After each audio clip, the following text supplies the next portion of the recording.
Salut les runiers, j'espère que vous allez bien. Aujourd'hui, on se retrouve pour parler de la création de mon premier logo.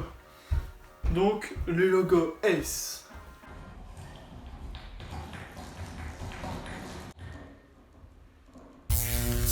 Donc, ce logo, qu'est-ce qu'il représente? Donc, je suis Luc Salomon Renier. Donc, Renier, en fait, c'est le nom de mon village. Donc, c'est le nom de ma marque également. Et Luc Salomon, donc c'est mon nom de naissance. Et avec Renier, je retrouve ma localité, donc dans le nom de ma marque. Puisque donc la petite histoire, c'est que Luc Salomon, ce n'est pas déposable dans le sens où il y a Salomon, la marque de chaussures et de vêtements, qui n'accepte pas qu'il y ait d'autres marques qui se composent de Salomon, Luc Salomon ou quelque chose Salomon, ça ne fonctionne pas. C'est pour ça que j'ai déposé Renier, c'est quelque chose aussi qui me représente. Et donc là, avec ce logo, ce logo, il représente mon identité propre, Luc Salomon. Et donc j'ai pu exprimer Luc Salomon à travers ce logo. Ce logo, en effet, il représente un S, le S de Salomon. Et puis donc on retrouve le L de Luc en négatif, là, dans ce logo.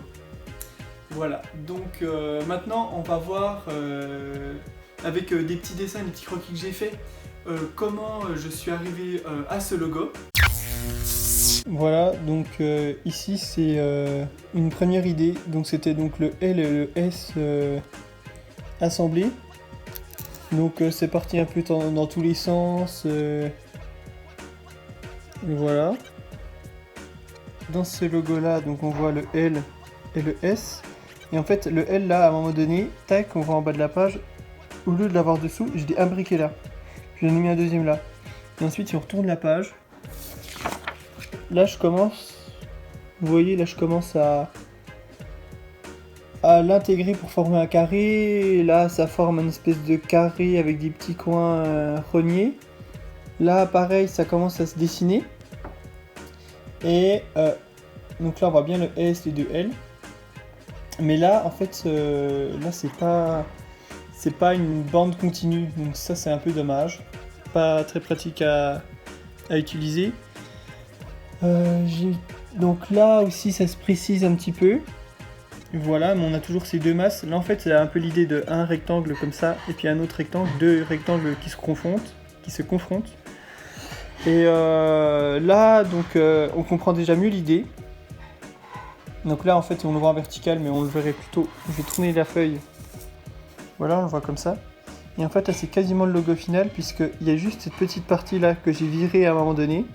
Et après j'ai homogénéisé les proportions. Et là le voilà le logo, en gros ça c'est plus ou moins le logo final, c'est quasiment les bonnes proportions. Donc on voit l'évolution, tac, pour arriver à ça. Et donc ce petit logo, on voit qu'il est né de pas mal de dessins. Et en fait, c'est au final qu'on retrouve comme ça une forme assez épurée et simple. C'est exactement ce que je recherchais, quelque chose de très simple.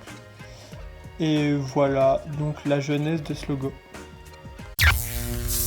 Maintenant que vous en savez un petit peu plus autour de ce logo et de sa création, et ben maintenant je peux vous dire que je suis hyper fier de ce logo, puisque en effet il est hyper compact. Il est continu, c'est-à-dire il n'est pas en plusieurs morceaux.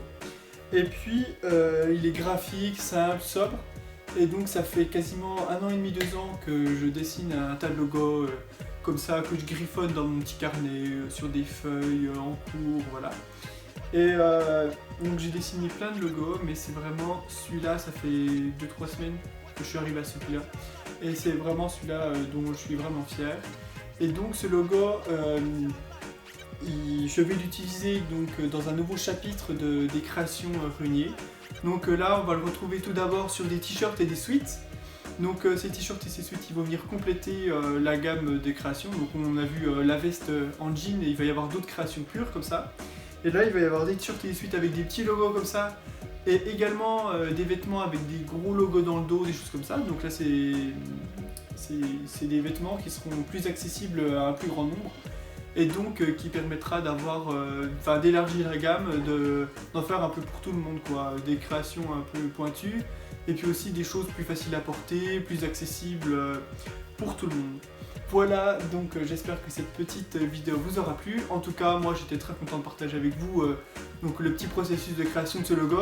Donc abonnez-vous pour ne rater aucune vidéo, activez la cloche de notification. Et puis rejoignez-moi sur Instagram pour voir aussi les autres créations que j'ai fait avant. Et puis moi je vous dis à très bientôt pour une prochaine vidéo. Allez, ciao les réunis!